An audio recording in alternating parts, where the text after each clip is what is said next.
E depois, se não me engano, é prova, né? AP1. É isso aí?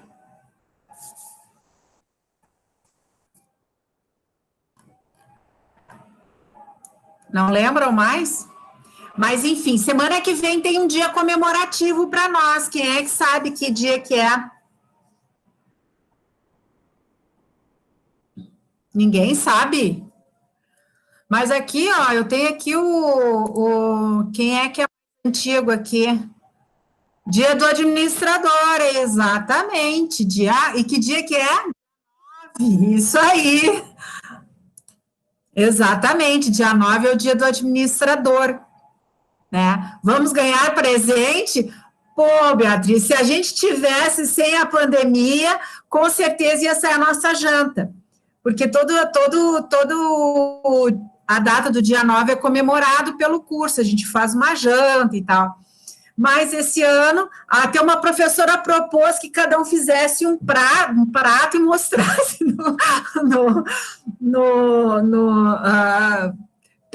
pelo web, né? Eu disse, tá, prof, todo mundo vai fazer um carreteiro em casa e vai mostrar o pratinho. Mas, enfim, o que a gente vai fazer para comemorar esse dia? Já começa no dia 3, tá? Uma live, que é de uma palestrante que vai ser a abertura da Semana da Administração. E ela vai dar para todos os cursos de administração da UBRA, de todas as unidades, tá? Então, depois, amanhã eu vou disparar esse flyer, né, para vocês acessarem e assistirem a palestra. E no dia 9, nós vamos ter também, que é o papel do administrador frente à pandemia, que então vai ser a nossa delegada do conselho aqui de Passo Fundo, né? Eu preferi fazer uma coisa mais assim da nossa região mesmo, né? E também que ela é delegada do Conselho Regional de Administração. E a professora Isabel, que ela é vice-diretora financeira do Conselho Regional da Administração do Rio Grande do Sul, tá? A delegada é da região de Passo Fundo, e ela, então, elas vão fazer uma dobradinha aí para falar sobre o papel do administrador nessa pandemia, que vai ser no dia 9, tá? Então, eles estão desenvolvendo o flyer para disparar, e aí eu pretendo fazer desse dia, do dia 9, valendo horas, mas daí também eu dependo da professora Rejane para conversar se eu posso fazer isso, valendo horas e tal, como é que a gente vai administrar essa questão dos certificados também, tá? Então, pelo dia do administrador, nós vamos ter duas lives. Na quinta-feira, nessa próxima quinta-feira, e na terça-feira, certo? Na terça, dia 9 é terça-feira. Não, é quarta-feira. Dia 9 é quarta-feira. Tá? Então, já fica aí vocês avisados disso, tá? Bom, é 7h05. Nós estamos com 17 alunos. Também eu comentei com vocês. Não é nessa turma. Não é nessa turma. É que às vezes eu confundo de turma, mas tem muitos alunos que têm tanto na segunda quanto na terça, e daí eu acabo confundindo. Então, assim, eu vou abrir a nossa aula de hoje, e aí, se tiver um aluno pedindo permissão para entrar, isso acontece, pessoal. Me explicaram que tem que pedir permissão se não der o ok lá no e-mail, porque assim, ó, se vocês têm o e-mail Gmail e o e-mail da Ubra, vocês entram direto. Agora, se tem Outlook, se tem Hotmail ou outra coisa, vocês têm que pedir permissão. Ou vocês dão um ok lá no e-mail que eu mando para vocês, com o endereço do Meet. Se vocês aceitarem, daí vocês entram direto, senão vocês têm que pedir permissão para entrada, eu tenho que te dar permissão, tá? Então, é um detalhe aí. Eu vou abrir a aula, depois eu vou pedir ok se vocês estão visualizando a aula, tá?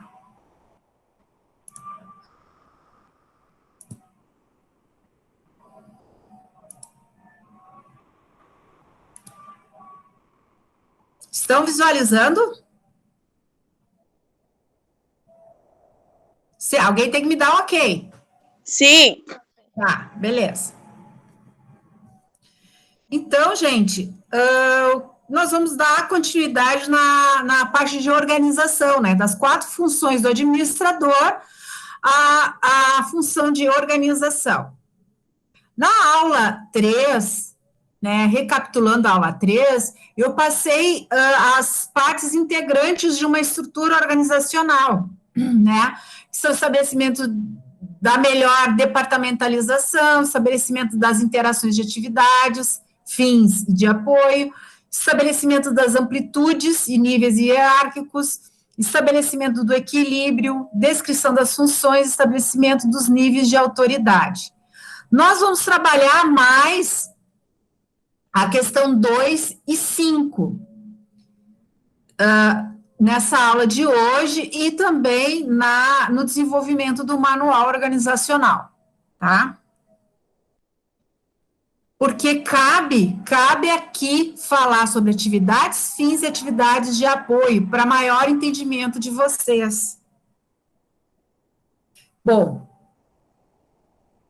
atividades fins e de apoio, tá? Na primeira forma, mais tradicional, né, as atividades fins são denominadas atividades de linha, né, considerando que possuem ação de comando, sendo sua função de consolidar a interação da empresa com o mercado, efetivando melhor disposição e alocação dos produtos e serviços.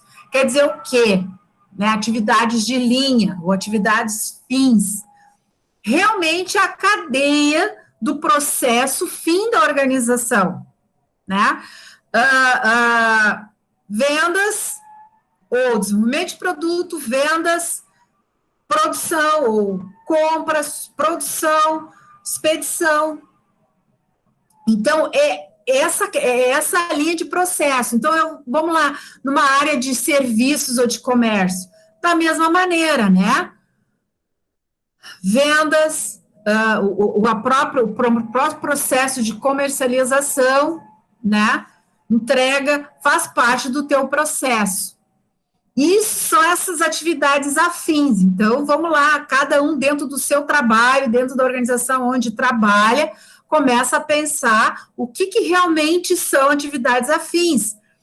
Mas, professor, a gente está falando de departamento ou de processo? Bom, um produto passa por um processo, né? Mas dentro desse processo a gente tem os departamentos, né? Então, quais são os departamentos que são afins, que são fundamentais, aqueles que, se não existir, não anda, não, tu rompeu um processo, rompeu uma etapa do teu processo. E isso é atividade afim, né? Vamos supor assim, compras, se eu tirar compras, eu tenho como produzir, realmente é fundamental, é fundamental.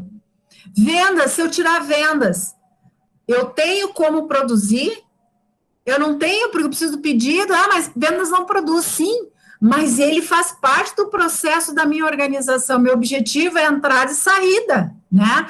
Entrada, processo, saída. E ele é responsável pela entrada, né? Já as atividades de apoio podem ser designadas como atividades de assessoria de empresas. Contrárias às atividades fins, ela não possui ação de comando, pois apenas aconselha as unidades de linha de desempenho de suas atividades, a colocarem os produtos e serviços da empresa no mercado. Bom, nessa primeira forma, a mais tradicional, né, se vê a assessoria sendo simplesmente uma atividade de staff, né, uma função de staff, né. Ela não possui ação de comando, não, as pessoas que trabalham como assessoras, elas não têm ninguém para comandar, ela simplesmente está ali para aconselhar, que é o que aparece aqui nesse organograma, ó.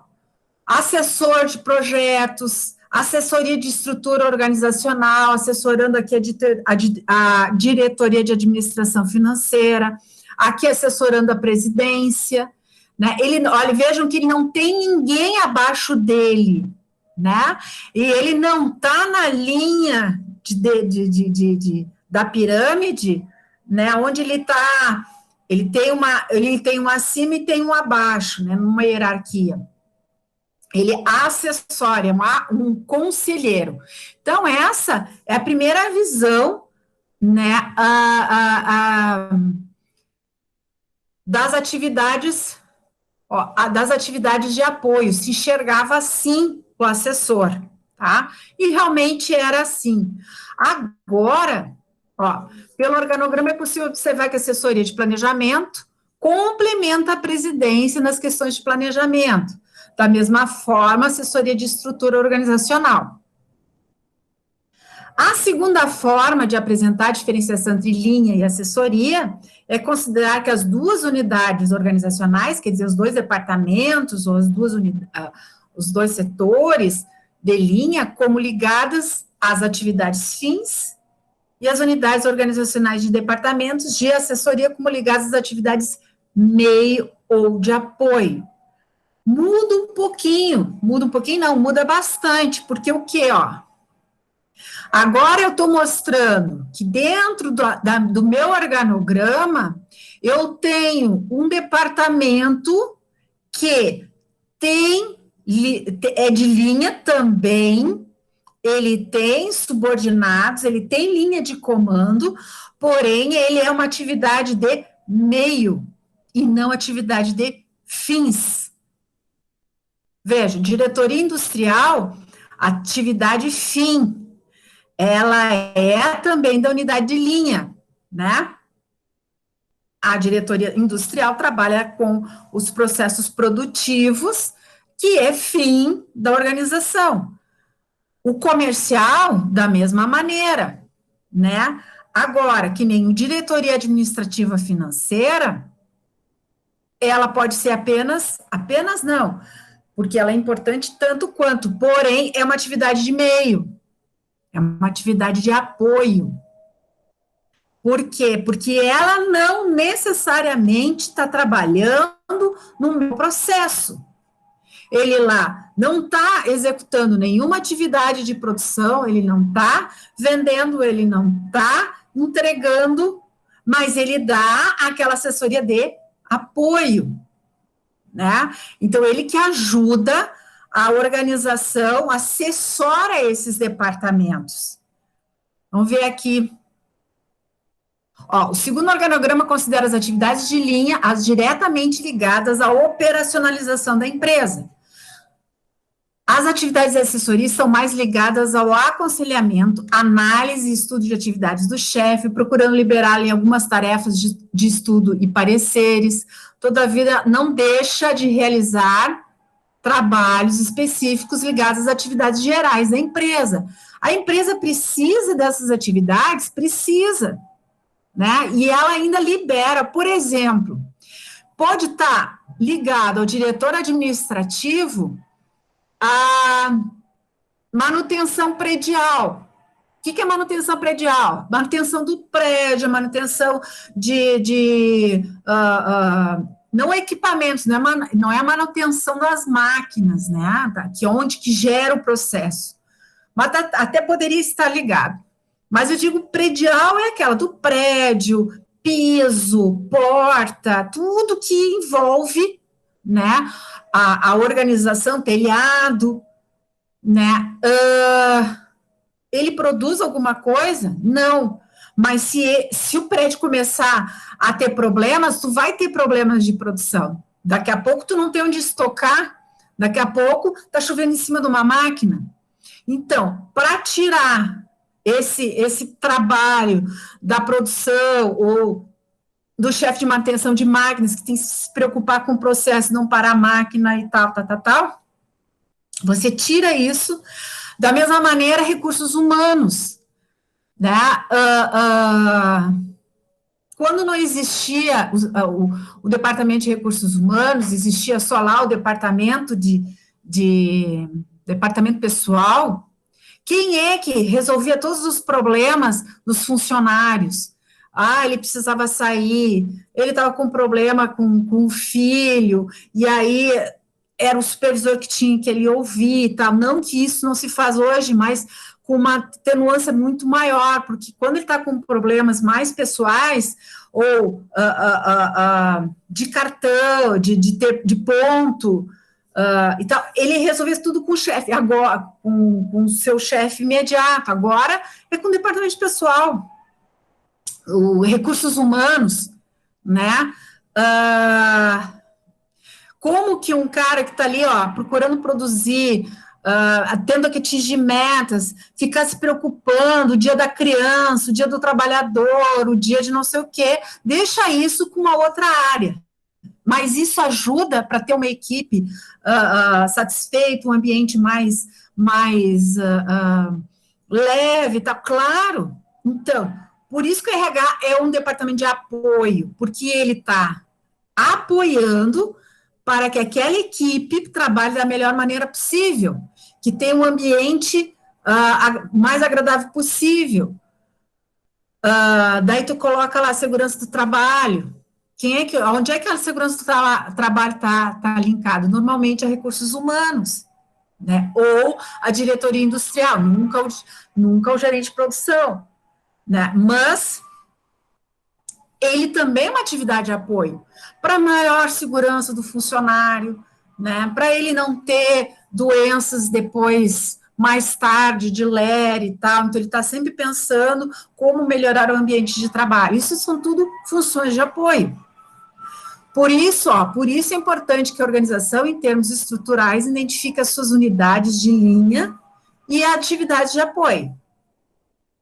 O processo pode ocorrer da seguinte forma: as unidades organizacionais ligadas diretamente às atividades fins devem ser primeiras a serem estruturadas, de maneira integrada com fatores ambientais, como mercado, fornecedores, concorrentes. Quer dizer, primeiro você traça todas as unidades. O que é unidades organizacionais aqui? Os departamentos ou setores ligados diretamente à atividade fim. Depois, numa segunda etapa, as unidades organizacionais inerentes às atividades de meio ou de apoio devem ser estruturadas posteriormente, tendo em vista atender às necessidades das unidades organizacionais ligadas às atividades fins da empresa. Então, você define o que é atividade fim, e depois você define o que é as áreas que são de atividades de apoio ou de assessoria. Então, da primeira forma, onde eles entendiam que assessoria era somente um assessor, um conselheiro, que não tinha comando nenhum, agora se vê que também tem atividades que tem uma linha de comando, mas que também é assessoria, de alguma maneira.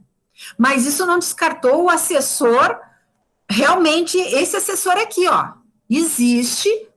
existe sim, aqueles que realmente são só assessores, vamos supor, da presidência, ou de alguma diretoria que precise, né?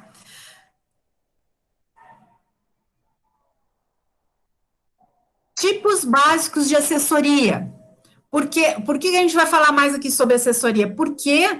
E atividades de apoio? Porque é muito fácil da gente enxergar as de processo, né? Das linhas, das atividades fins, mas o que é de apoio, de assessoria, às vezes fica meio mascarado, né? Então, tipos básicos de assessoria: assistente, que corresponde ao auxiliar pessoal do chefe, às vezes tem, né? Não digo em hierarquias como supervisor, alguns gerentes, mas diretor pode ter assessor pessoal, né? Com auxílio pessoal aquela liderança, né? A assessoria geral, composta por profissionais que fazem com que o trabalho do executivo seja executado de modo adequado. Aí eu botei aqui um asterisco: em algumas corporações, os assessores são conhecidos muitas vezes pelo termo de inglês, que é staff, que pode ser representado pelos colaboradores de uma organização ou um órgão ou uma empresa contratada. Pode sim a empresa ter assessores contratados terceiros, né? Assessoria especializada, composta por profissionais que têm treinamento ou qualificação especializada de modo a deter conhecimentos específicos. Você pode ter, por exemplo, em um determinado departamento, um assessor especialista, né? Então, ele não tem comando, mas ele está ali, vamos supor, na área de produção, né? Um engenheiro especialista em um determinado ponto que é crítico para a organização. Aquilo lá é fundamental. Então, vale ter alguém específico nisso aí, né? Ele não precisa estar na linha, porque na linha, quem está na linha, quem está ali de supervisor e tal, ele não precisa de todo aquele conhecimento, porque um profissional desses é caro. Se você colocar um profissional desses em linha, se tu tem 2 turnos, se tu tem várias linhas, imagina quantos profissionais tu tens. Agora, tu vale ter um que vai assessorar todos. Aquele cara assim que chama lá o fulano, o que está acontecendo aqui? Aí o fulano vai lá, vai direto no problema, né? Serviços de operação, que são os sistemas de trabalho de importância secundária e que apenas existem para apoiar ou realizar serviços ao principal sistema de trabalho da empresa, né? Trabalhos de importância secundária, que apenas existem para apoiar ou realizar serviços ao principal sistema de trabalho da empresa. Aqui nós temos também, em algumas organizações, terceirizados, né? Quando a empresa não é o objetivo, o fim, ele pode contratar a serviços de atividades de apoio, por exemplo, vigilância, né, limpeza. Então, nesses prédios que tem muitos escritórios, agora o telemarketing aí parou, está diminuindo, né, porque tem outras maneiras de se fazer, mas teve no auge dos telemarketings, você tinha prédios com 3, 4 andares, cheio de pessoas trabalhando e tal, e aí a limpeza era feita à noite, né?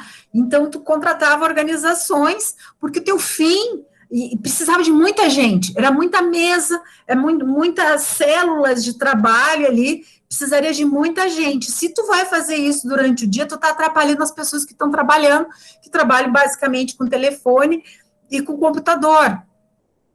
Então, tu contrata esses serviços terceirizados, né? A própria segurança do trabalho, você, dependendo do tamanho da organização, não compensa ter um profissional contratado, compensa terceirizar, né? Então, o que diz aqui, ó, serviços de operação, que são sistemas de trabalho de importância secundária, que apenas existem para apoiar ou realizar serviços ao principal sistema de trabalho. Até, por exemplo, empilhadeira. Tem organizações que contratam a empilhadeira e o operador de empilhadeira. Né? Então, ele está auxiliando a operação, porque é ele que conduz, né, o material, tanto o insumo para o processo produtivo, como o produto acabado para a expedição, e, no entanto, eles não pertencem à organização, né? Então, tu tem várias atividades de apoio que não é a atividade fim. Algumas desvantagens dessas assessorias, né? Quando que elas são desvantajosas? Quando usado de válvula de escape dos erros do superior imediato, a qual ocupa uma unidade de linha.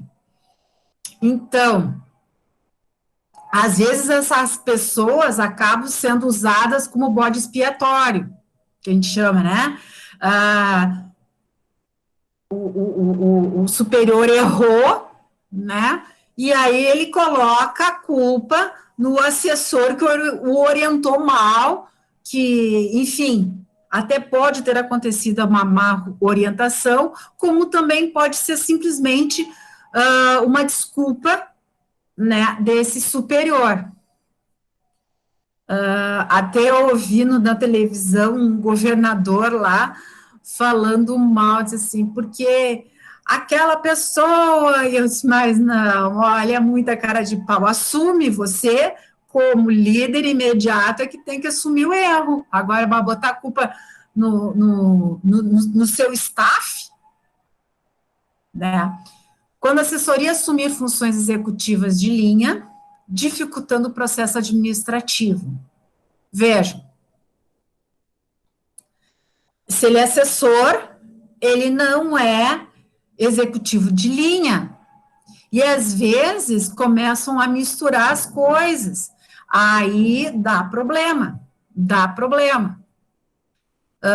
Ou está havendo duplicidade de liderança, né? E aí, tu obedece a quem? Quem tem mais poder sobre, né? Quando o executivo tender a ignorar seus subordinados de linha em benefícios dos subordinados de assessoria, que é a tal coisa, né? Você tá lá, você, vamos supor assim, é um diretor, certo? E tem um assessor, e tem os seus gerentes. Aí chega uma hora que você já não está mais nem ouvindo os teus gerentes. Você julga através da informação que veio do assessor somente. Né? Então, ó, quando o executivo tende a ignorar seus subordinados de linha, em benefício aos subordinados de assessoria. Então, você está sendo parcial e não imparcial. E um líder, ele tem que ouvir todos, né? E não ouvir só um lado. Porque o assessor, realmente, ele está ali como uma pessoa capacitada e tal, mas ele não está no processo produtivo, ele não está lá na linha, e que às vezes se pode fazer um pré-julgamento errado do que está acontecendo, porque não se viu quem está lá no processo. Quando ocorrem diferenças e atritos pessoais entre o pessoal de linha e de assessoria, prejudicando o desenvolvimento dos trabalhos na empresa. Nossa, isso acontece também. Está muito parecido com esse aqui, né? Ou assumindo funções executivas. Aqui, no assumir funções executivas, às vezes o líder fala para o seu assessor, ó, vai lá e diz isso. Vai lá e diz para o gerente que agora tem que ser assim. Não, o gerente é subordinado do diretor, não é subordinado do assessor. Mas o diretor aproveita e usa ele como seu porta-voz. E aí começa os atritos, né? Um é consequência do outro. Então, vocês, como administradores, vocês têm que enxergar isso, né? A função do assessor e a função de quem está de linha, na linha. E como você vai lidar com esses teus subordinados. O assessor é teu subordinado, mas o gerente ou o supervisor de linha também é teu subordinado. Só que um não pode se sobrepor ao outro. Eles têm funções diferentes. Quando os custos operacionais da unidade de assessoria forem muito elevados em relação aos benefícios proporcionados à empresa. E isso eu já vi, eu já vivi isso, E é terrível. Como eu digo, um dia não acaba bem. A brincadeira acaba, né, quando isso vira já farra, no sentido assim, gente. Ó, eu estou falando, nós estamos falando, assessoria é uma unidade de apoio, certo? Se tirar ele, a organização pode penar um pouco, mas o processo continua, certo? Por isso que ele é de segunda linha, ele é de segunda. Só que os assessores, se a gente for falar do assessor, aquele lá que está assessorando um diretor lá, que nem da primeira forma, eu estou pegando pessoas extremamente capacitadas. E essas pessoas no mercado custam caro, né? Às vezes, um assessor de um presidente ganha a mesma coisa que, ou de um diretor ganha a mesma coisa que um gerente, porque ele está capacitado para isso, né? É uma pessoa com formação, parará, parará. Isso é uma coisa. E aí tu coloca aí o assessor diz que precisa de mais e aí é isso que eu estou dizendo que é a farra, né? Aí a gente entra para as unidades, aí a gente entra nas unidades de apoio, que são lá o diretor, por exemplo, do departamento administrativo financeiro. E aí começa, não, mas tem que botar mais um auxiliar administrativo. Não, mas tem que colocar mais um supervisor não sei o quê. Aí tem que colocar mais um isso, mais um aquilo. Quando você vê, a tua máquina está inchada, e vocês vão ver lá depois, quem ainda não fez gestão de custos, vocês vão ver lá os custos diretos e os custos indiretos. Toda essa máquina de unidades de apoio, elas estão nos custos indiretos, que entram dentro lá do teu produto.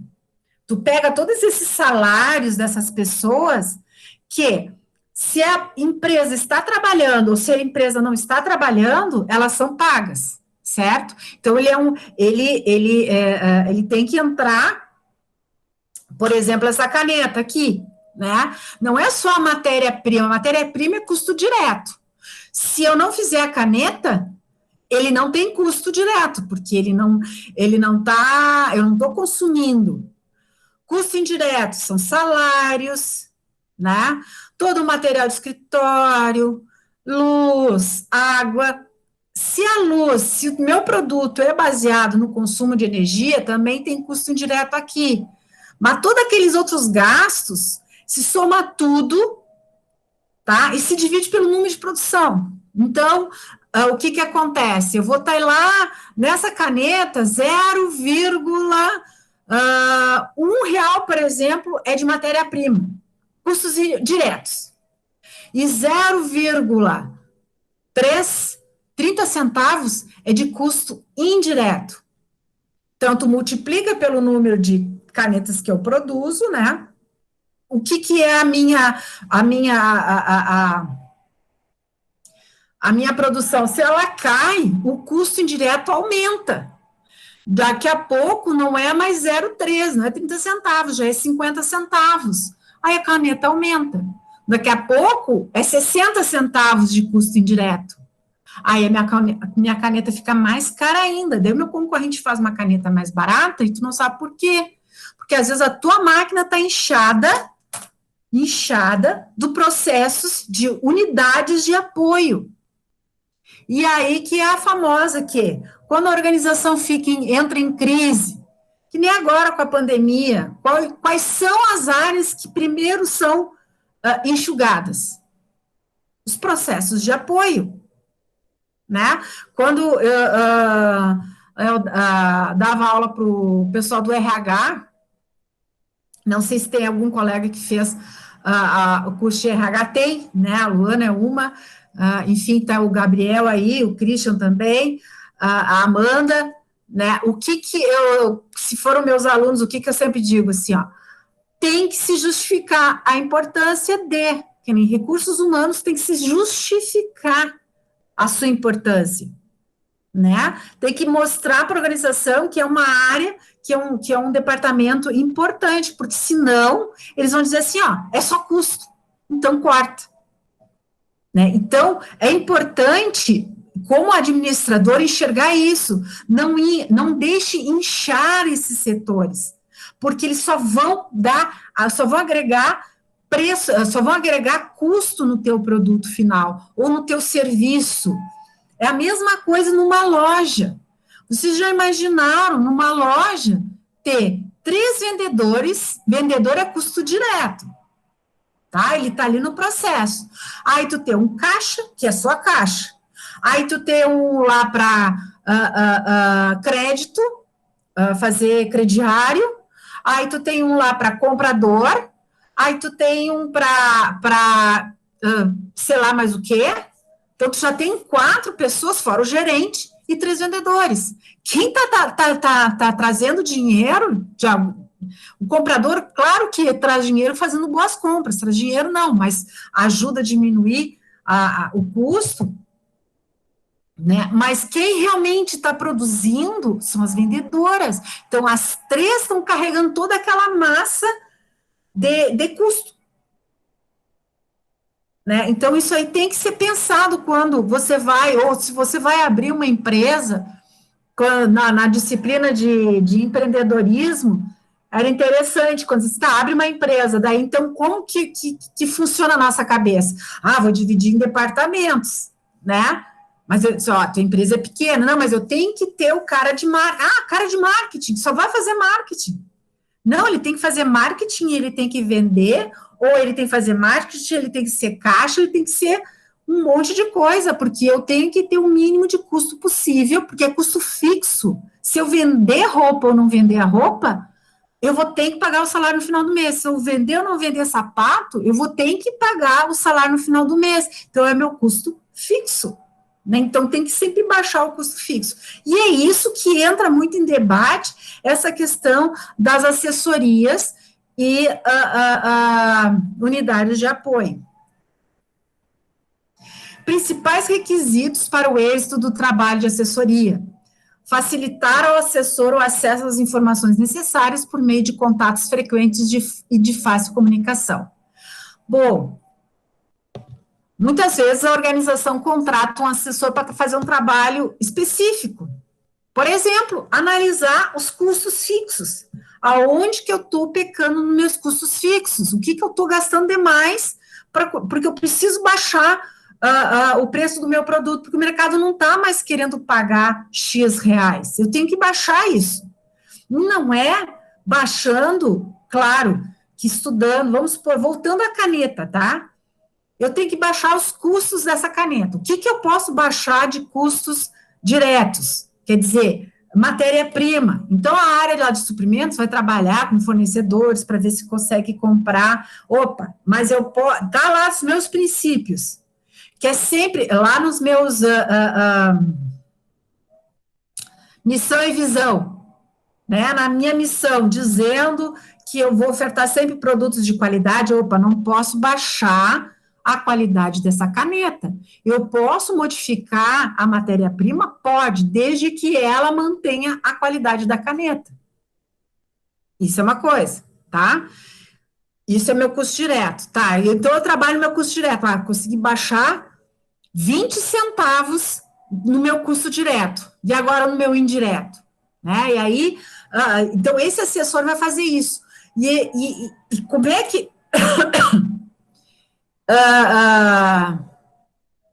o trabalho fica mais eficiente se ele tem acesso às informações? E aí, muitas vezes, a organização, os funcionários se fecham e não passam todas as informações necessárias. E aí, a conclusão pode estar errada. E a conclusão errada, quando às vezes as pessoas pensam assim, não, eu não vou passar informação, vou me defender. Nem sempre essa defesa é a longo prazo. Por quê? Porque ele pode se defender não passando a real gasto ali naquele centro de custos, porém, mais adiante vai aparecer, né? Então, assim, para o consultor ter, esse assessor ter êxito, ele também tem que ter essas informações e ele tem que ter esse trâmite livre, né? Poder acessar essas informações. Consultar o assessor antes de tomar qualquer decisão ao setor que ele está envolvendo. Que ele está envolvido, né? Envolvido. Quer dizer o quê? Puxa vida, você tem uma pessoa para te assessorar, para pensar com você, ou pensar muitas vezes naquilo que você não, porque nem todos são bons em tudo, né? Então, você pega aquela pessoa na qual você tem a deficiência de entendimento. E aí você toma uma decisão sem, pelo menos, consultar ele. Então, para que ele está ali? Para que você está pagando ele?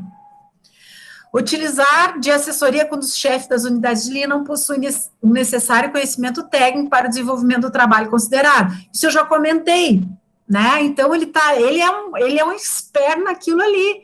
Então, consulta ele, utiliza da assessoria dele para as suas necessidades. Deixar ao assessor a iniciativa de promover a ação necessária nas atividades em que estiver envolvido. Deixar ao assessor a iniciativa de promover a ação necessária nas atividades que estiver envolvido. Aí também, né, gente, que complementa com esse último aqui, que é insistir que o assessor venda as suas ideias para a unidade de linha. Então, assim, você tem um assessor que pode te apresentar uma solução para alguma coisa, né? E aí promover, deixar o assessor a iniciativa de promover a ação, tá? Você está sugerindo que se faça essa mudança. Como? Não, tá todo aqui o plano, ó. Bom, então tá todo o plano aqui, então vamos promover, mas você está à frente dessa promoção. E você vai vender a ideia para a unidade de linha. Reúne as pessoas, tá, assessor? Agora você vai explicar para essa equipe da qual tu está sugerindo a mudança a tua proposta. Apresenta, deixa ele apresentar. Por que daí? Porque aí ele vai se empoderar mais daquela sugestão que ele fez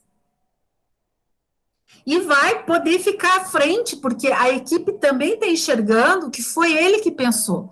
O que acontece às vezes, né? Que aquele diretor, gerente, enfim, simplesmente pega o trabalho desse assessor e põe o seu nome, né? Diz assim, nós vamos fazer assim, porque eu acho que tem que ser feito assim, porque eu entendo que tem que ser feito assim e tal, mas na verdade foi alguém que pensou e desenvolveu tudo por trás. Mas ele desenvolveu, ele fez isso porque é uma das funções dele, né? Mas, gente, nós estamos lidando com pessoas. Não há problema nenhum, né, dizer que realmente foi aquela pessoa que desenvolveu e deixar ele à frente, até porque, se não der certo, essa pessoa também está aprendendo. Puxa vida, eu tanto achava que sabia, mas botar em prática é um pouco diferente. E ele aprende, e é um aprendizado só para melhorar. Porque da próxima vez, ele com certeza ele vai pensar melhor, né? E vai enxergar, e sabe como é que vai desencadear as ações, né? E então, se a gente quer sucesso com essas pessoas e principalmente com essa área de consultoria ou assessoria, é isso, é a gente também botar eles na execução da atividade. Não estou dizendo que ele vai tirar o poder do chefe da unidade de linha, não é isso. Mas ele trabalhar junto com o chefe de linha para implantar a ação necessária. E aqui, depois nós vamos confrontar os dois para vocês entenderem ainda mais do que eu estou falando. Atividades fins ou de linha, eu já expliquei, ela é bem mais fácil, né? As atividades de linha são mais fáceis de serem estabelecidas e detalhadas do que as atividades de assessoria ou de apoio, pois as primeiras têm os resultados esperados melhor definidos e entendidos. Nas unidades organizacionais de linha, a autoridade desce numa linha direta, supervisor, superior, subordinado, e vai até o nível operativo, né, até o operacional, com cada executivo tendo jurisdição e responsabilidade pelo desempenho de todas as atividades necessárias. O que quer dizer? Que ele, né, que cada executivo dentro da sua unidade organizacional tem poder sobre, né, e é responsável também. Então, alguns aspectos conflitantes das atividades fins e atividades de apoio.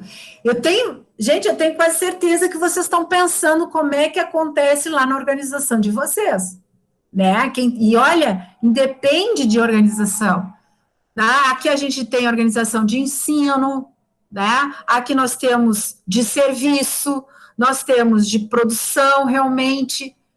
Então, nós temos de comércio, várias, todas as áreas, né? E todas, de alguma maneira, se não viram, já ouviram falar nessa questão das áreas fins e de apoio, né? O conflito que pode acontecer. Então, linha, argumentos contra assessoria, argumentos contra o pessoal de linha. Então, a linha, né? O que ele argumenta? Ele sente a ameaça da autoridade, né? Que é aquele cara assessor que se apodera, que muitas vezes esse apoderamento é dado pelo seu superior imediato, né? Eu não estou dizendo que esse apoderamento é sobre uma aplicação de uma ação proposta. Eu estou dizendo no dia a dia. Quando começa, isso acontece, gente, com tipo secretária. Secretária é uma assessora. Vocês já viram que secretária normalmente não tem subordinado e está assessorando uma hierarquia, ou diretor, ou gerente, supervisor? Ele é um assessor. E o que acontece muitas vezes com o papel do secretário, da secretária? Daqui a pouco ela está ditando regras, quando não é a função dessa pessoa. Essa pessoa tem a função de secretariar a sua chefia direta, né? E daqui a pouco ela está dando ordens para os demais. E essa chefia dá essa autoridade para ela. Porque é mais cômodo. Diz lá para aquele fulano lá, já sabe qual é a resposta, vai lá e diz isso. E a pessoa vai indo e vai se apoderando. Daqui a pouco, a chefia nem sabe mais o que está acontecendo, porque ela filtra tudo e toma algumas decisões, muitas vezes acertadas, devido à repetitividade, né? Porém, em algumas situações, nem sempre, né? Longe da realidade, ou seja, da prática. Então, isso acontece. Isso acontece. Você contrata um consultor que estudou bastante, sabe bastante, mas nunca praticou.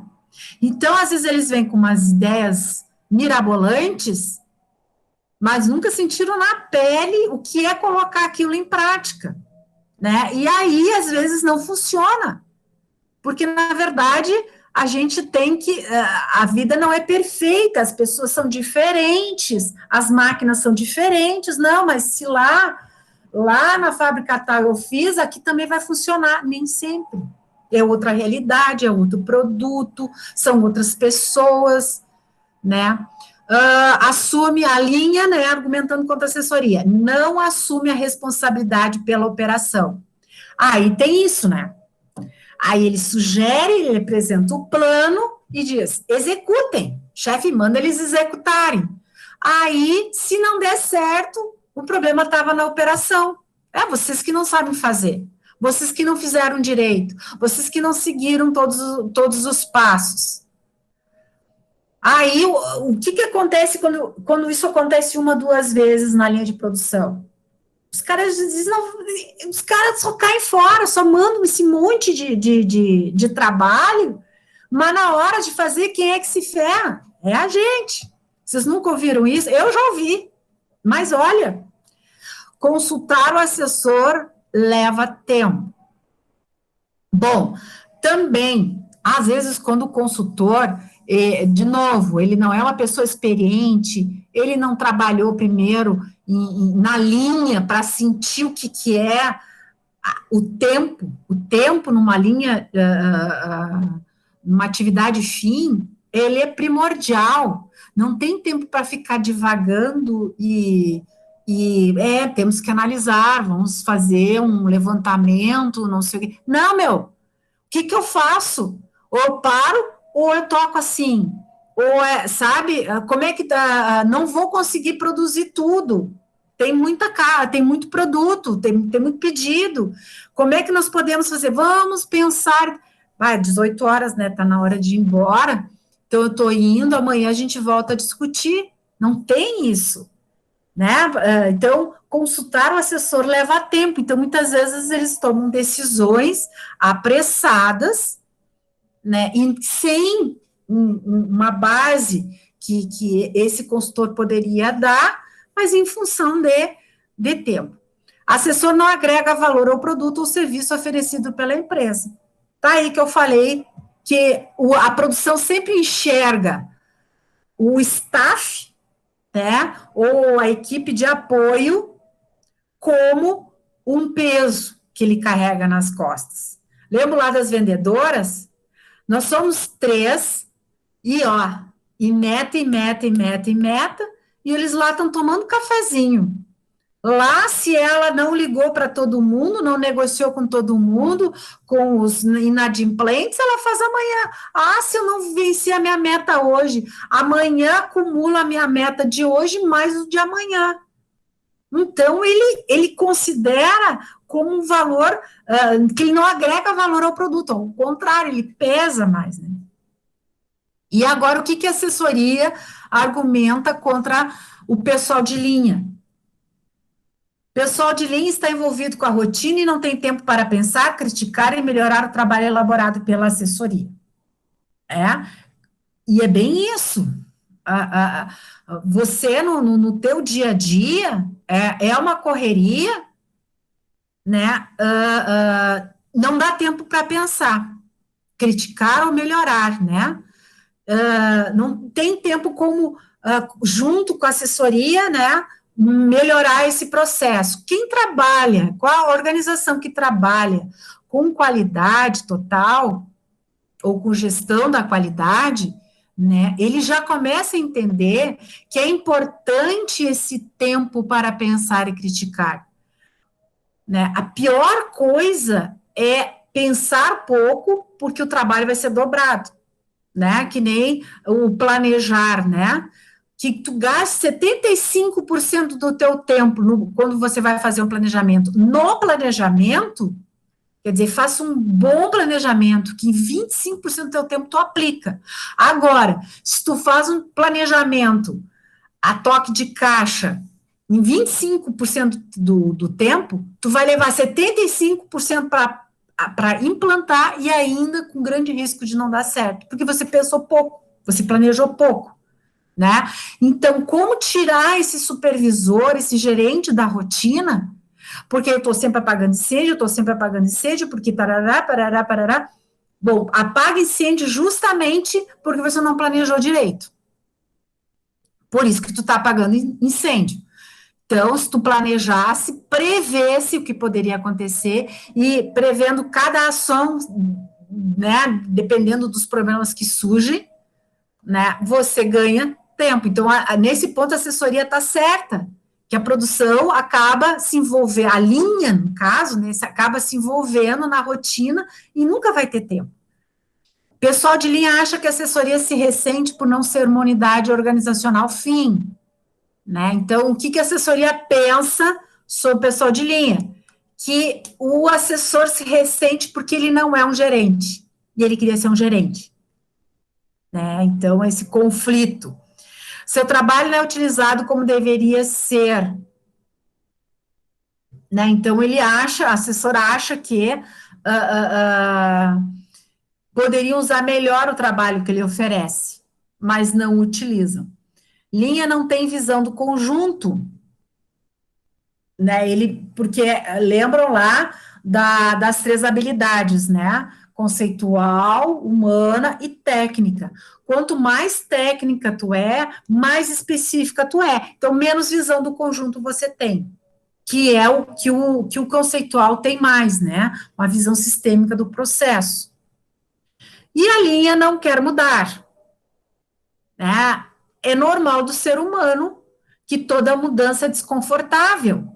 Então, eu não quero mudar, a princípio, né? Claro que se você comprovar que aquilo é melhor, enfim, para ele e para a organização, ele vai aceitar, né? Mas, a princípio, ele quer continuar na rotina. Então, são os argumentos da assessoria, né? Então, vocês vejam que há conflitos. Claro que não é assim também, né, gente? Só briga, não é isso. Isso é a anormalidade deve ser, né, a discórdia, a anormalidade. Mas existe, pode acontecer entre, né, o assessor e o de linha. Nos departamentos de apoio, aí, como eu estou falando lá do administrativo, do financeiro, mas sem financeiro a empresa não vive. Não é que ela vive sem o financeiro, mas vejam, o financeiro ele não entra no processo fim, é isso que a gente quer dizer. Então, ele passa a ser um processo de apoio, mas com certeza que se ele não souber gerenciar o valor que entra, se ele não souber gerenciar as dívidas que a empresa contrai, ele quebra uma organização, né? Mas ele não é processo de linha, ele não é atividade fim, né? Como tem outras áreas também. E aí, agora a gente entra nas atribuições de funções. Então, a gente sabe que nós temos atividades fins e nós temos atividades de apoio. Então, é muito importante que o administrador da empresa faça um processo de identificação, análise, definição, alocação, avaliação das atribuições das diversas unidades organizacionais. Diversas unidades organizacionais, a gente está falando de diversos departamentos, setores. Então, a gente fala unidade para não né, pensar assim que é só um tipo, é só setor. Né? Não, é só em departamento. Não, o que é a unidade para a organização, tá? Esse processo nada mais o que o estabelecimento, o estabelecimento das atribuições de cada função correlacionado com os resultados a serem alcançados, estabelecidos pelo planejamento estratégico, pois assim os profissionais entendem as finalidades e os resultados de suas atribuições. Portanto, a descrição do conjunto de atribuições e o nível de alçada decisória, comando, de cada unidade organizacional, cada unidade, função da empresa deve ser feita em documentos chamados de fichas de função. O que quer dizer isso, gente? Lembram lá atividades fins e atividades de apoio nas unidades organizacionais? Quem é fim e quem é apoio? O que é? Bom, vamos definir as funções. Vamos pegar o processo, nesse processo, quais são as funções de cada um aqui. Né? Eu preciso saber disso. Então, muitas vezes, o que acontece? Há problemas de relacionamento, problemas de comando, porque comando, eu digo assim, um se sobrepondo ao outro, porque as atribuições de cada função não estão bem estabelecidas. O que você faz aí? Quando é contratado? Não, você vai fazer isso, isso, isso. Bom, me deu uma atribuição. Eu tenho 3 atribuições. Aí, quando chega lá, não, mas agora tu faz mais isso. Não, mas agora tu não vai... Assim, não, mas a minha função é essas 3. Não te falaram que também tu tem que fazer aquilo ali também? Não. Mas vai ter que fazer. Tá, mas se a minha função é a mesma que aquele ali, mas aquele ali não faz. Não, mas quem entra tem que fazer. Vocês estão entendendo? E isso, eu acredito que alguns de vocês já passaram, que recebem novidades todo dia. Agora tu também vai ter que fazer isso aqui. Não, mas só um pouquinho, não me disse isso quando não tem. Tu quer, não tem problema, tem quem quer. Isso está errado. Isso tem que estar claro, né? A regra do jogo tem que ser clara para todos. Então, para o preenchimento dessas fichas de funções, podem ser usadas técnicas de levantamento de dados, informações a respeito da estrutura, por consequência das unidades organizacionais, são observação pessoal, questionário e entrevista. A maneira com que a gente pode ver quais são as atribuições. Porque, vejam, as minhas atribuições é importante de cada função aqui, ó, deve estar correlacionada aos resultados a serem alcançados, né? A resultados a serem alcançados. É importante que aquela função, quem está, né, naquela função, saiba que resultados ele tem que apresentar naquela função, né? Senão, tu vai agregando, tá, mas isso, de alguma maneira, vai apresentar resultado? Não, então por que ele está fazendo? Ah, porque alguém tem que fazer. Bom, então, assim, uma pessoa fica responsável por todo aquele negócio, enfim, e esse é o resultado que ela tem que apresentar, deixar tudo bem. Um exemplo, teve até uma ex-colega, uma ex-acadêmica que contou um outro dia, professora, ela já era formada, o fulano, que era também um colega que se formou, os dois trabalhavam na mesma organização, e disse assim, tu vê, o fulano é todo reconhecido, porque ele é bom e coisa e tal, o cara não atende nem telefone, fica tocando do lado e ele não atende, ele só atende quando ele tem interesse, mas no final fica lá, agora eu que atendo todos os clientes, atendo bem e tal, papapá, e aí? E aí, o que deu? Eu fiquei pensando, pois é, assim, não, ele não tem visão de coleguismo, porque pode estar tocando o telefone do lado dele, ele não quer nem saber, ele vai esperar que o colega do lado atenda, mas ele não atende, ele não vai perder esse tempo.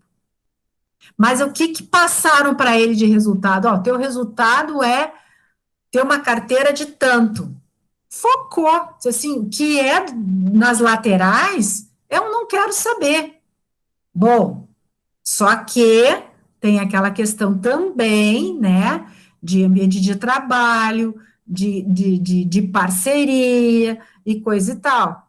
Agora, deixar para um só fazer tudo isso, vamos supor que aquela pessoa que estava se queixando fosse aquela que corria para atender telefone, fosse aquela que corria para buscar a folha para botar na impressora, que é uma impressora compartilhada. Era aquela que observava que acabou o cafezinho que se oferecia para o cliente, e aí ela, olha, acabou o café, tem que botar mais café, né? Esse serviço que serve para todos e que tem que ser feito por alguém, né, não contava na avaliação de resultado dela, mas mas ela estava fazendo. Então, assim, ó, isso é muito importante, essa visão do administrador, porque é carregar uns a mais em detrimento de outros, né? Então, como assim? Um pode fazer tudo e o outro não fazer e fica por isso mesmo? Não é o fazer tudo, é se ver obrigado a fazer para que ela tenha, no caso, essa pessoa tenha folha na impressora quando ela precisa imprimir, né? Que tenha o cafezinho para quando o cliente dela sentar na frente e ela oferecer um cafezinho. Em compensação, os outros todos se aproveitam desse ambiente, né, sempre adequado. Eu não sei se eu estou sendo clara, gente, se vocês têm dúvidas, se vocês querem fazer um comentário, olha, professora, eu quero relatar, por favor, interrompam, porque é importante vocês compartilharem. Lembram lá, a gente aprende com as nossas experiências, fazendo a ligação da experiência do dia a dia com a teoria. Então, é importante essas interferências, pode interferir, tá? Então, aqui tem um modelo de ficha de função, mas isso aqui é básico, gente. Aqui eu não estou querendo que vocês saem já pessoas capacitadas a fazerem toda uma descrição de função, mas para vocês saberem que o administrador é responsável por isso também. Tá? Aí, tem colegas aqui formados em recursos humanos, mas a gente tem uma disciplina só disso. Sim, vocês têm. Mas também, o recursos humanos está dentro da administração. O administrador precisa, pelo menos, ter ciência que isso existe e o grau de importância disso. Tanto é que se criou um curso tecnólogo, né, de nível superior, onde ele estuda mais ainda profundamente isso, que é nessas descrições de função para depois avaliação e desempenho, tem que estar, a função tem que estar clara para eu avaliar o desempenho dessa pessoa, né? Porque se não está claro o que eu tenho que fazer e o que eu tenho que alcançar, como é que vão dizer para mim que eu estou bem ou que estou ruim, né? Então, aqui é uma ficha, ó, unidade organizacional, siga centro de custos ou de resultados. Em que centro de custos essa pessoa está?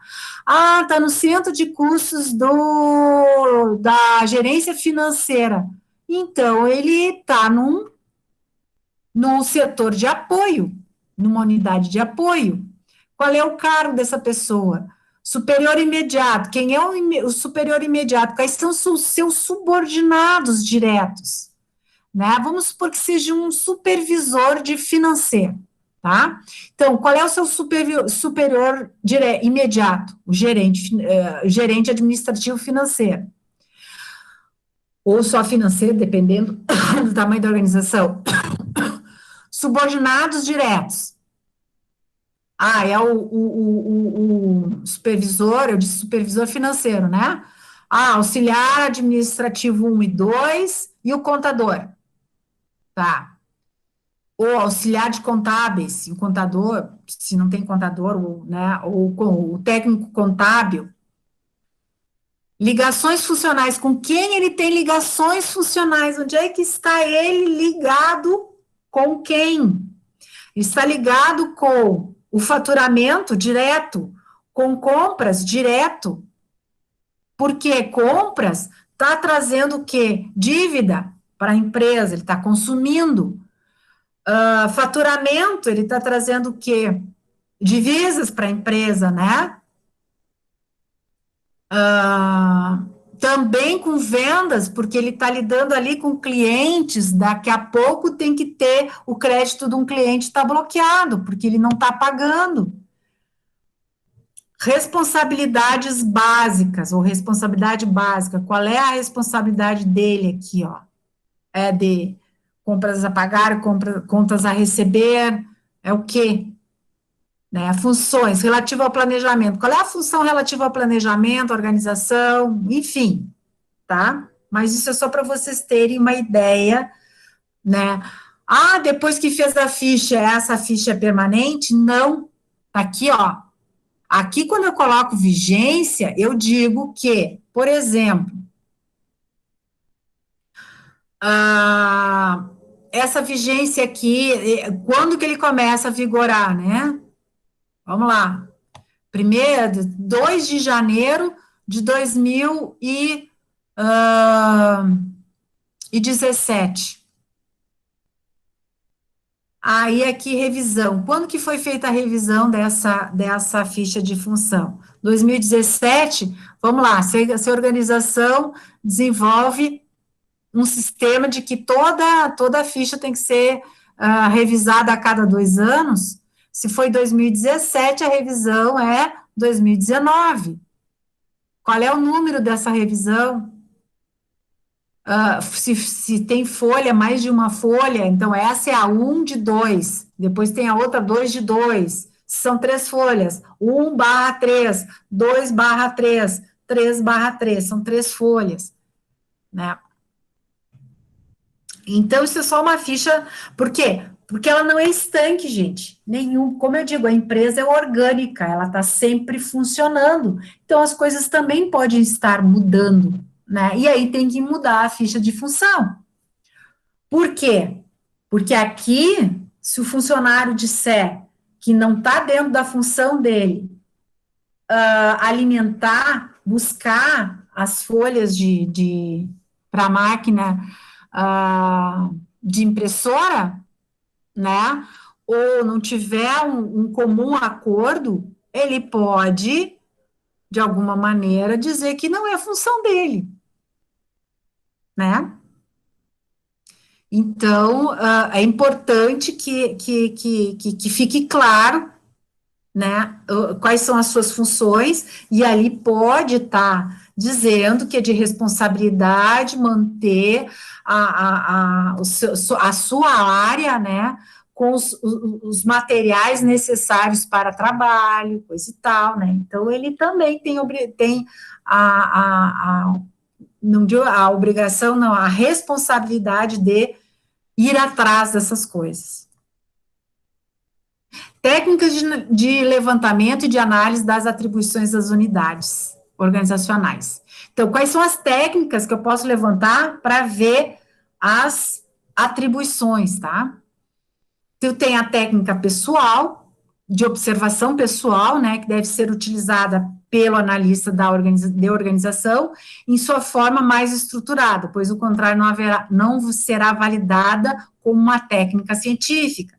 Bom, observação pessoal, né, é quando o analista já tem capacidade de, por observação, descrever as atribuições.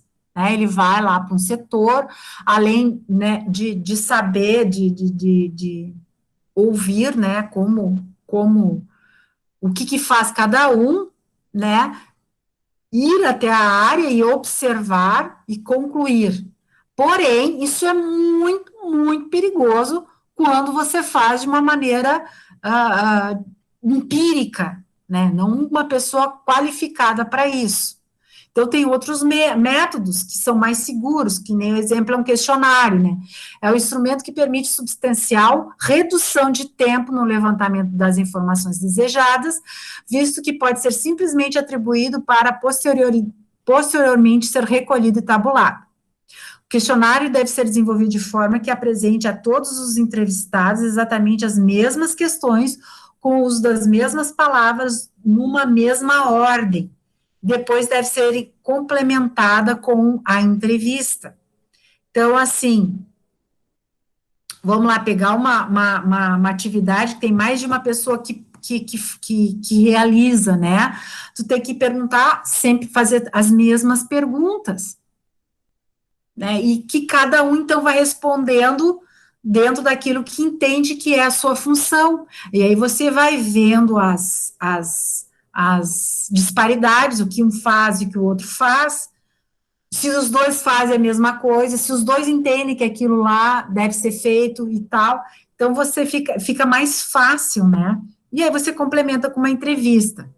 Algumas vantagens do questionário: menos dispendioso, fácil aplicação em um maior número de pessoas, maior uniformidade de mensuração e respeito ao anonimato. Também, por exemplo, vamos lá pegar dentro de uma organização têxtil, uma fábrica de roupas, onde tu tem várias costureiras. Já imaginou entrevistar uma por uma? Eu estou falando de organizações grandes lá, que estão com 200, 500 funcionários, né? Então, por exemplo, a Stara com 3.000 funcionários, será que são 3.000 funções diferentes? Não, tem muitos ali que são 10 por célula, são 100, 200 funcionários fazendo a mesma coisa em turnos diferentes, né? Mas que fazem a mesma coisa. Montagem, por exemplo. Ah, não, mas eu monto um imperador. Não, mas eu monto não sei o quê. Mas é montagem.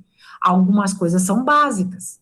Algumas não, muitas coisas são básicas. O que muda é a peça, né? Então, é bem mais fácil, né, a uniformidade e respeito ao anonimato no sentido das pessoas terem preocupação de que o que elas forem falar vai ser usado contra elas depois, se elas falarem alguma coisa que não seja o que a liderança imediata gostaria que falasse. Entrevista é a técnica mais utilizada para analistas da organização, é a técnica mais recomendável para o levantamento de informações passíveis de reflexão, pois é uma forma de levantamento de posição que conduz as pessoas entrevistadas a dar informações sobre determinado assunto, situação, problema ou fenômeno, mediante arguições planejadas sobre o aspecto de dimensões da estrutura. Quer dizer o que tudo esse monte de palavreado, né? Que agora nós já também estamos falando, às vezes tem funções, que nem as de comando, que não existe rotina. Opa, não existe uma rotina bem específica para todos, né? E aí, tá, mas e como é que tu faz, ó, determinado assunto, situações, problemas, fenômeno, mediante arguição planejada sobre os aspectos e dimensões da estrutura organizacional analisada. Então, por exemplo, a complexidade de um supervisor de uma área mais técnica é diferente da complexidade de um supervisor de manutenção, por exemplo, predial, né? Tá, rachou a parede, que tem que fazer? Ah, quebra o reboco, faz isso, tá. Ah, tem uma telha quebrada. Bom, então vamos programar para trocar a telha. Olha a complexidade da coisa. Agora vamos lá, um supervisor de máquinas, de um processo automatizado. Tu acha que é qualquer um? Tem que ser um engenheiro, né? Então, tudo isso você tem que levar em conta. Tá, mas os dois são supervisores, tem que ganhar a mesma coisa? Não. Tudo vai depender da complexidade, de que tipo de tomada de decisão, o que essa decisão pode refletir lá na frente, né? Por consequência. Bom, se a parede está rachada e eu não fizer hoje, eu programo para a semana que vem, programo para o mês que vem e não vai cair. Agora, o supervisor de uma área de produção, sim, é altamente, né, preocupante, dependendo da situação. Normalmente, a entrevista é realizada com níveis de chefia, supervisão, coordenação, podendo, entretanto, se estender para profissionais da empresa que não ocupam cargos de chefia, dependendo da quantidade que os mesmos representam e das necessidades que assim proceder. Quer dizer, pode não ser chefia, né, mas é uma função específica, né, vale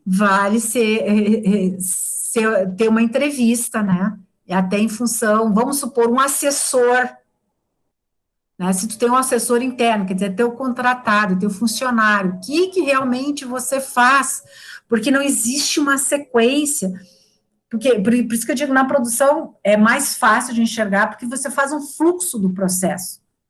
Quando você tem um assessor, não tem fluxo de processo. É coisas muito específicas, muito pontuais. Pergunta para uma secretária, por exemplo, o fluxo de processo. Ela tem que resolver tantas coisas diferentes por ser assessora daquela pessoa, mas o processo é muito curto, né? Ah, eu tenho que ver desde da passagem de avião, né, até mandar um feliz aniversário, feliz Natal em nome da empresa para X diretores, clientes de outras empresas, em nome do diretor fulano de tal. Então, veja que são coisas não existe fluxo, né, um fluxo muito curtinho, né. Bom, o entrevistador deve apresentar algumas características. Bom, qualquer um pode fazer essa parte de definição de funções? Não, pessoal. A pessoa tem que estar capacitada para isso também. Então, o entrevistador deve apresentar algumas características, tais como habilidade e capacidade para alterar a sequência, forma e conteúdo das perguntas, bem como incluir ou excluir quesitos quando se fizer necessário. Porque numa entrevista você está conversando, né? E às vezes vai por um lado que não está no teu checklist de perguntas que você tinha que fazer, né? E aí você tem que incluir. Ou o assunto foi por um lado que, na ordem das perguntas, essa pergunta é a 10ª, e eu estou na 5ª, mas o assunto foi para aquilo ali, e ele vai ter que ter essa habilidade, né, de enxergar isso, porque tu não vai chegar lá na 10ª e fazer a mesma pergunta. Eu, cara, mas eu já respondi isso. Possuir a capacidade de percepção de tensão, nervosismo e embaraços por parte do entrevistado. Com certeza, isso pode acontecer e a gente tem que ter essa sensibilidade. Ser a pessoa agradável, simpática e calma. Como é uma entrevista, você ser uma pessoa seca, né? Tá, vamos lá, né? Nervosa e tal. Você não vai extrair tudo daquela pessoa, né? Para ela descrever tudo que ela faz, né? Então, é rápido? Não, eu faço isso, isso, isso. Só que isso desencadeia mais outro, que é aquele falar, né? Então tem que ter tempo. Capacidade de perceber respostas seguras, inseguras, falsas e mascaradas, né? Tem que ter essa sensibilidade de ver quando o entrevistado está deturpando a resposta, né? Quando ele está mentindo, quando ele diz e para, né? Quer dizer, ele está inseguro, será que eu conto para ele, eu não conto? Será que eu conto que eu faço isso? Ou será que eu conto que, na verdade, não sou eu que faço, é o fulano que faz, mas eu assino? Capacidade de descontrair, porque olha só, nesse ponto ali é tão básico, às vezes tem atividades que são tão básicas, que o que o líder faz? Líder porque pode ser qualquer nível, né? Pode ser gerente, manda o subordinado fazer e ele assina. Nem lê. E manda ele assina, e ele assina. Então, para que ele precisa assinar? De repente, ali você tira uma etapa do processo, consome menos tempo e o processo sai mais rápido, né? Menos complexo, só porque tem que dar o chamegão de uma coisa que ele nem sabe que tá assinando. Capacidade de descontrair, acalmar, desinibir e relaxar o entrevistado. Capacidade de, sempre, assumir atitudes neutras diante das respostas do entrevistado. Ser neutro, né? Não pode se tomar partido. Ah, tu tá brincando que é tu que faz isso. Meu Deus, coitado, mas olha, eu tô tomando partido. Né? Ah, tu faz isso? Ah, então tá. Porque se eu tô dizendo que ele é um coitado, que fim da picada, e no final se entende que ele realmente tinha que fazer aquilo, e aí, como é que fica a tua observação? Então, não é a hora de julgar se está certo, se está errado, é a hora de coletar informação. Capacidade de distinguir entre o que é essencial e o que é secundário, assim como de complementar a entrevista com informações não previstas, mas de elevado interesse para a consecução dos objetivos, né? Como a entrevista é uma conversa, de repente você começa a desviar e vai para um assunto que não é relevante ali, né? Então, tem que saber separar as coisas. Então, gente, aqui, eu parei aqui, tinha mais coisas, mas como é uma pincelada para vocês entenderem que faz parte da organização da empresa, né, o administrador no papel de organização da empresa, tudo isso. Lembro lá que é saber colocar as pessoas no lugar certo, saber, né, como é que é? Prover essas pessoas dos recursos necessários. Aí vocês vão ter lá nas outras disciplinas essa parte de suprimentos, né? Como é que se faz isso? Então, a administração é assim, ela é, que vocês estão vendo aqui é um geral do que é o curso, né? Que nem aqui na questão de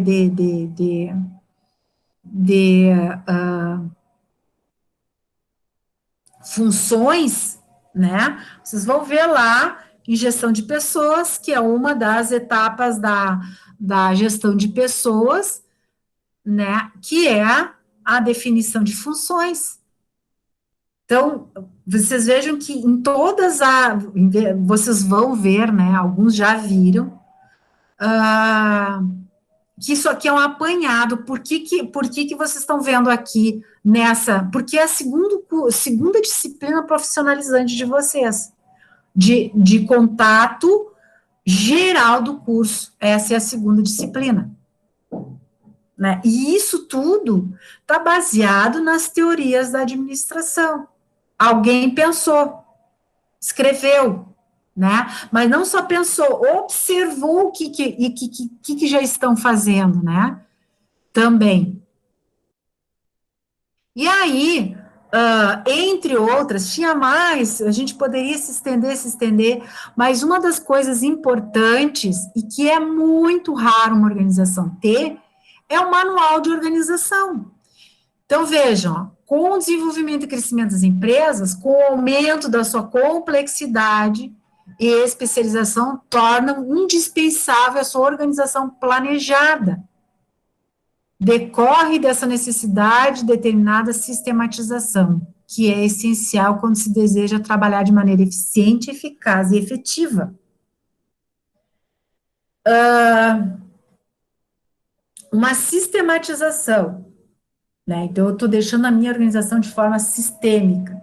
Deve ser prática e eficiente. E quando ela é apresentada de forma de relatório, a gente também pode denominar de manual de funções ou manual de organização.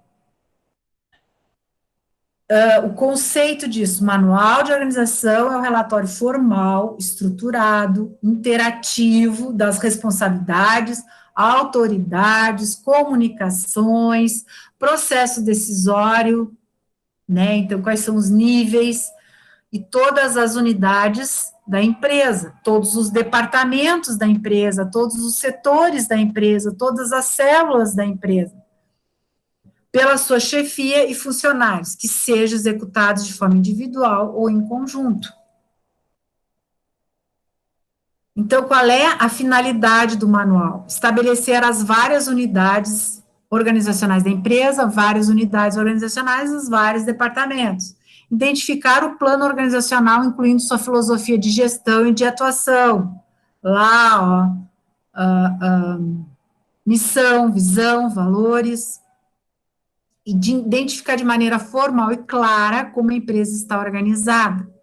Estabelecer níveis de autoridade e responsabilidade inerentes a cada unidade, a cada departamento. De quem é a responsabilidade disso? De quem é a responsabilidade daquilo? Fazer com que as informações referentes à empresa sejam elaboradas com conformidade com as políticas e os objetivos gerais da empresa. Proporcionar toda a sustentação organizacional para que a empresa consolide os resultados estabelecidos no plano estratégico. E aí, então, o que o manual tem que ter no mínimo? Considerações gerais, fichas de função, que se estabelece a posição hierárquica de cada unidade,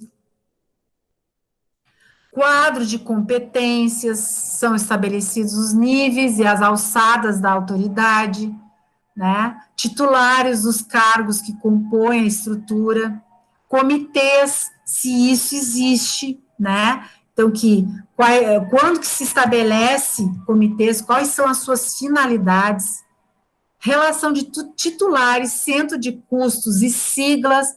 Às vezes às vezes as empresas têm siglas que a gente nunca sabe o que é. E ninguém diz o que é. Vai lá no que, né? Vai lá no DP. Mas o que é DP?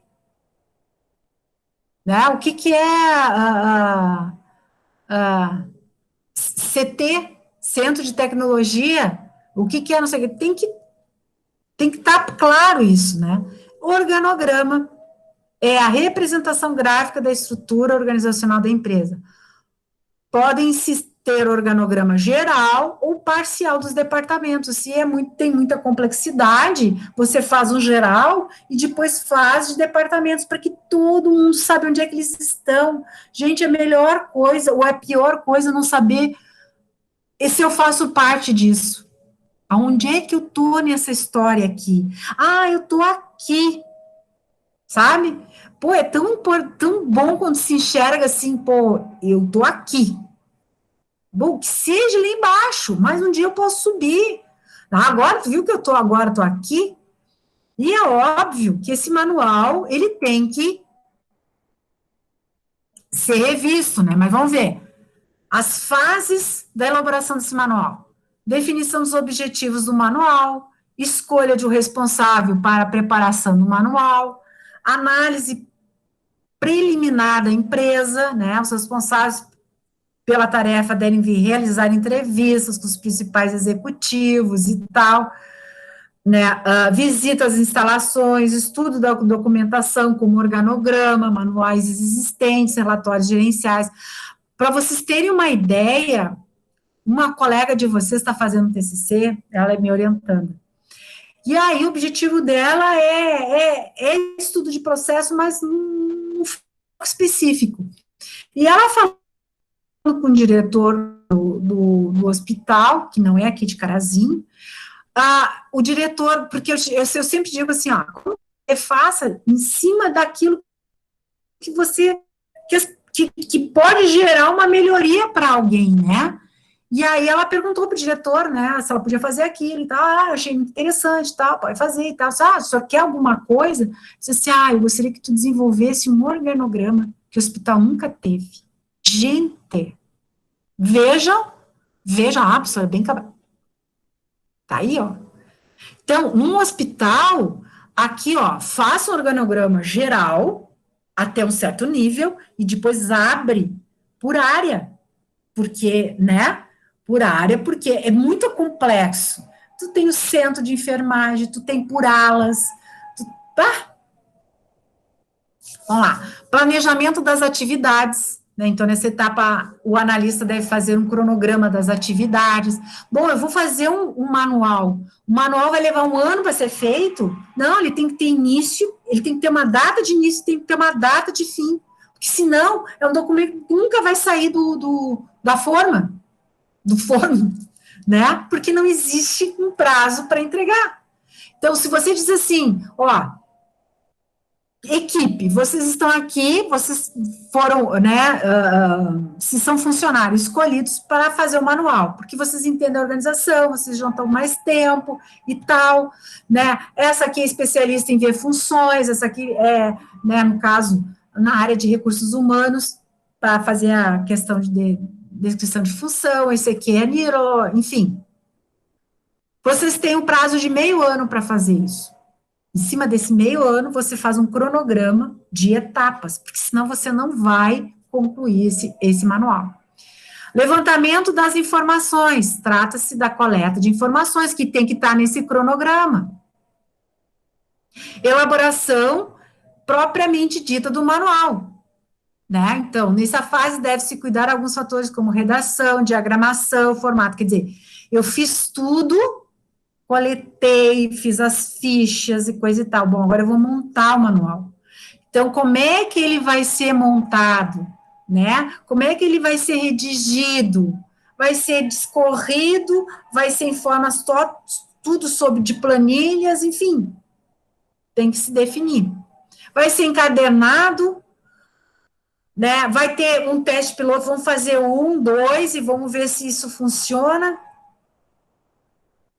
Distribuição. Normalmente, quem recebe os manuais são os responsáveis pelas unidades, né? Então, os responsáveis pelo departamento de setores, as quais determinam depois os meios de acesso aos seus subordinados.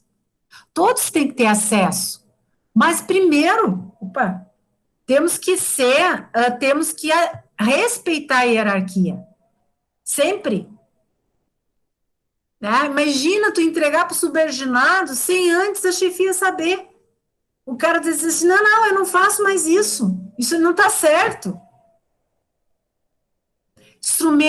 Instrução aos usuários. É uma tarefa de responsabilidade dos analistas da organização, os chefes de unidades. Em alguns casos, pode ser envolvido até a área de treinamento.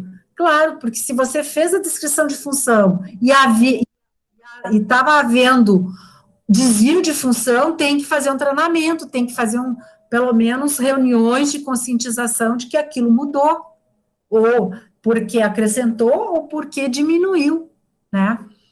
Acompanhamento do uso de suma importância para verificar a eficiência e eficácia do manual. O analista de organização pode utilizar várias técnicas para a verificação, tais entrevista, observação, elaboração de registros estatísticos e tal. O processo de acompanhamento, para ter maior validade, deve ser feito de forma sistemática e contínua. Sim, porque ele tem que ter revisão, mas isso também tem que, não é só a revisão, saber se aquilo que está funcionando. E se não está funcionando, opa, temos que mudar. Por que mudar? Não está funcionando porque tem coisa melhor para fazer, tem coisa melhor, né, para ter uma maneira melhor de ser feito, né, ou é porque não está sendo cumprido. Né? Então, esse manual, ele é muito importante, gente, poucas organizações utilizam, porque uma maneira da empresa se mostrar que realmente ela é organizada e ela tem um norte, dá um norte para os funcionários, dá um norte para todo mundo, mas ela não pode ser um documento estanque, ela é orgânico como são as pessoas e como são a organização, então ela tem que ter revisões, né, e ela pode ter, num primeiro tá errada? Pode, por isso que tá aqui no piloto, né? Opa, aqui diz aqui, ó, teste piloto, se realmente vai funcionar, se ela é muito ousada, né? Então é melhor fazer um teste piloto primeiro, né? Mas veja então que o administrador ele tem muita coisa por fazer, né? Muita coisa por fazer dentro dessa função de organização. Ah, professora, mas eu não quero fazer isso.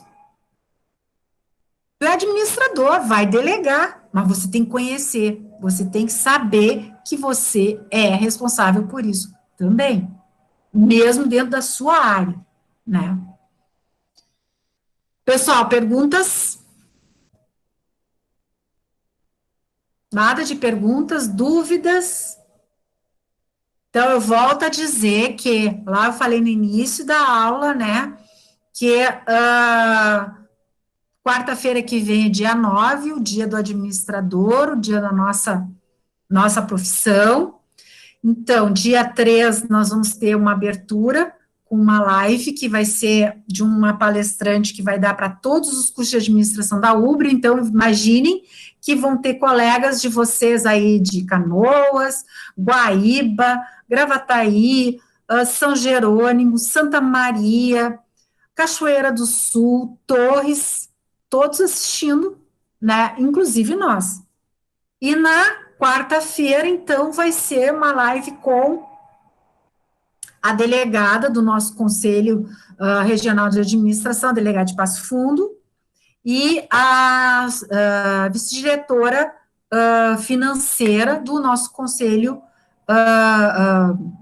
do Conselho, né, do Rio Grande do Sul, falando sobre o papel do administrador frente a essa pandemia, certo? Então, conto com vocês, participem, é muito importante, é a nossa aula, né, é a nossa homenagem à nossa profissão, né, então, estão aí duas administradoras falando, né, sobre o nosso papel na sociedade, né, enfim, o que nós temos que fazer, certo? Comentários, perguntas, dúvidas? Tranquilo? Então tá, gente. Então eu estou encerrando a aula. Agora vocês têm uma atividade bem tranquila para fazer de fixação.